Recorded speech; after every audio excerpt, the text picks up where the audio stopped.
Do you think it's a kind of I don't know how to phrase it, a kind of a purging as well going on, because Very again, much. I mean, we are in this situation right now where things are, pretty messed up, right? But again, we talked about this. We're on a learning curve. We're trying to do something here, we're trying to improve or better ourselves. We're learning, but is it? I mean, as you said, everyone needs some kind of healing, either if it's physical or spiritual. And I would say even more spiritual or psychological healing in that sense. But I mean, you said Juan mentioned that we need to tie up the loose ends, so to speak. Does that in any way mean that there's a kind of purging going on, and those who don't are not going to be part of cleaning up themselves and what is going on the planet right now? Yeah. What is happening there? I totally agree. It's a purge. I mean, that's what and it's like any illness. It's how you look at it too. So you look at the world and it's all crazy. That's a sign that we're purging it, right? So we're just in the purging stage. And at the same time, I do believe the apocalypse is a personal thing. So there's certain individuals, as Juan says, he's like everybody's welcome, and those that do not want to come, they're welcome as well, right? And yes. It's like, and it's obviously some people are just going to resist it to the end and never going to never make the change or the purge, right? But that's going to be harder and harder to do as time moves forward, right? So, and that probably ties into very much to this energy that's coming through, that's kind of bringing us, ascending us, and purging, and I do believe there is an element of evolution and devolution at the same time. Yes. And it becomes more and more clear, and I don't think it's I don't see it as necessarily that those that are devolving are evil or bad. It's just that their healing journey is going to take a little longer, and it's going to go on a different route. So I definitely. Yeah. If we talk about it and going back to the idea of taking ayahuasca, I mean, for people that are like, wow, this sounds great, let me jump on this right away, would you recommend that, or is it better to do this in a more kind of I guess we could say then controlled environment, meaning that this would be something that would be more intelligent to do with the accompaniment of a shaman or something like that? Guaranteed. I mean, set and setting is I definitely value the fact that I searched out Juan Flores, and I would direct anyone to him first. At the same time, I'm not. If people have come across the plant and they take it somewhere else, that's, I think, great too. I do know that what Juan practices is quite a specific science, and so that's why I'm so sold on it and believer in it, because I know what that science is trying to do and keep true to it. But anywhere, but it's very powerful. So it's best, if possible, to find that that shaman. And there's also a lot of charlatans out there, and a lot of shamans that aren't necessarily balanced or in the right path. So it's kind of it's a rare thing to find. But I wouldn't judge anyone for doing it somewhere else. And is it illegal in the U.S. and Canada?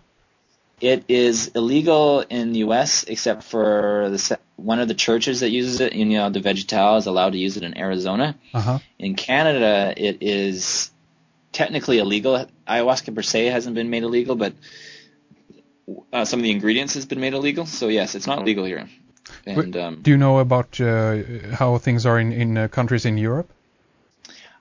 I don't know. I know Netherlands. They do a lot there, and It's funny, in South America, it's legal everywhere, right? So, it's interesting. And even with here, it's the good thing about ayahuasca is there's so much research done on it now, and so much proof now of its medical success that, if there was even to be a case in Canada, they wouldn't win, right? And yes. I know for me, myself, now that I've done it so ceremoniously and so clearly as a medicine and so clearly as ceremony, and I'm very connected with the indigenous community here, there's nothing that they would do or could do on one level. And then the other level is I'm a big believer in, the plants are here because they want to be here. And I mean, we're talking the God of the earth, and the God of the earth is way more, will go where he wants to go. Yes. Right? Yes.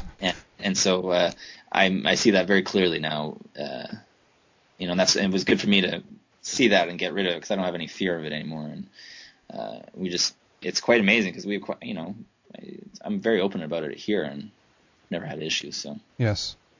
Okay, so let's see here. I mean, you mentioned Jeremy Narby before, and are you going to have Jeremy featured in your new film then, I guess? Very much so. I mean, going back we saw him in New York when he went to speak at Alex Gray's, and I had been in contact with him. It's the first time I met him, and he very much sets the frame up for the film because in a way what we're doing with our film is Jeremy uses this concept of biospheric TV as kind of an analogy for ayahuasca or altering your consciousness. You take ayahuasca, you tune into biospheric TV, right?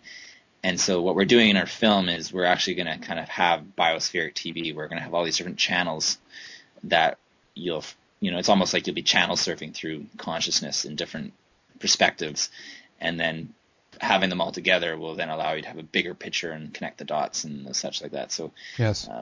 So we're really running off a lot of his theories and stuff, and it's interesting because he met Juan in 1998, and he did a research project where he brought 3 molecular biologists down to Juan to see if they could make discoveries, and these were scientists from big labs and stuff, and they were all greatly impacted by it and believed they were communicating with actual intelligent entities, and so there was actually a film made of that visit that has never been seen by anyone. So I actually got access to that footage too.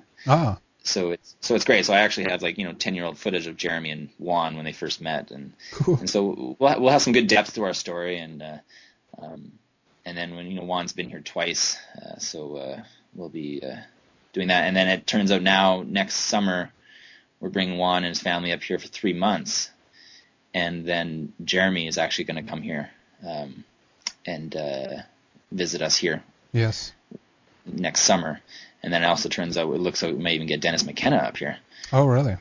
So it sounds like it'll be quite an interesting little gathering. Yes, of course. Yes. Do you have any? By the way, do you have anyone that's going to promote or distribute your film in any way, or is this going to be handled underground, hand to hand, so to speak? You know what? Not yet. I mean, my plan is we want to have it free on the web. I really feel strongly about that, about getting it up free on the web, and then also, searching out distribution and stuff like that. We have interest in stuff like that. I'm pretty confident, but once we finish what we have set out to do, we'll have all that. So, yes. I was developing the film with the National Film Board for a year and a half, and it was going to be this big $2 million film and everything, and it just became this diluted thing from my original vision. I wasn't even going to direct it, and it was just the integrity was being lost, and so we pulled out of that in January and are now independent, and now I know this is the real way to be doing it. Yeah, that must feel much better, right? Oh, it's great because now I can be as out there as I want, and and as artistic as we want. And right now we've got the trailer. We're basically 70% done the shooting, so we're going to set out to try to raise some finishing money, and then we head back to Peru in October for a final shoot. So is that your primary means of paying for the film? It's getting donations from people who want to see it come together, so to speak. Increasingly and more, that's where I'm going to reach out to, is not trying to go to the broadcast world, but from people that are actually supportive of the ideas and stuff like that. So like recently I had a small donation that allowed me to work on it for 4 or 5 months. And then, from anything from people donating time to donations from people that just are interested in it. So that's where we're going to go right now, is actually we're going to search out funders that are just interested in supporting the idea. Yes. So you're right now you're in a position where you can work full time with the film. Is that right? I'm trying to. Yeah, I got another. I was working 4 or 5 months on it full time, and then I've got funding for another month. Good. But yes. I'm now that we got the trailer done and we've had really good responses from people and stuff, and as this whole process is just having faith in it. I know the film's gonna be done. I know that it's ultimately the plan of the film was to be for ayahuasca to make the film, right? So yes, that's the whole concept, is that by me working with the plant so intimately, it's ultimately the plant making the film, and so I have confidence everything will work out perfectly, and it'll get done. So Great. plus it's great having a shaman like Juan who knows the future. It's easy for him, but it's always good to have him sending me the confidence. So yeah, and he's pretty much got it nailed down. He thinks it's going to be out, right? Oh yeah. No, and we'll be back there in October finishing it, so that'll be quite exciting. Sounds good. Very nice. Yeah, definitely looking forward to that. It's going to be great, and all my best and good luck with the project. I also want to ask you just a little bit more about the the healing aspects of ayahuasca in that sense. Is there some kind of specific ritual you go through, if this is specific for if you have different ailments, something that's troubling you physically or psychologically for that matter, or is it pretty much the same ritual, or does this change depending on what you want to get out of it, so to speak? Well, the ayahuasca is very much, what I've been taught is specific ritual and way of doing it, and it's very much about this soplado, like this blowing. That's the primary healing technique in the Amazon, actually, and the tobacco it's very much about like the blowing of the tobacco smoke, because actually the tobacco spirit is considered the director of the whole healing process.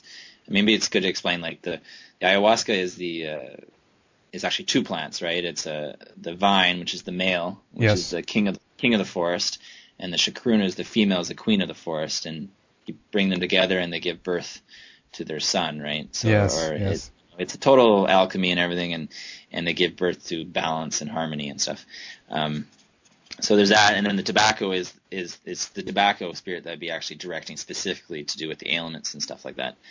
So they also describe ayahuasca as is like more of an X-ray, it's and then you then know what the other ailments are, and then in the next few days you can determine what other plants or things you can do for healing. So it really works together with other plants very much so, and but yeah. So and then it's also then the songs too. Like the songs are so powerful and so healing. These are straight from the divine realms. Well, exactly, and that's interesting, because again I'm thinking back of Jeremy Narby's book. In the Cosmic Serpent, he talks about the fact of for instance the anesthetics that basically was developed in South America and then later on synthesized and brought up into the Western world, and basically this was a message that was given to the indigenous people of that area from the plants itself, right?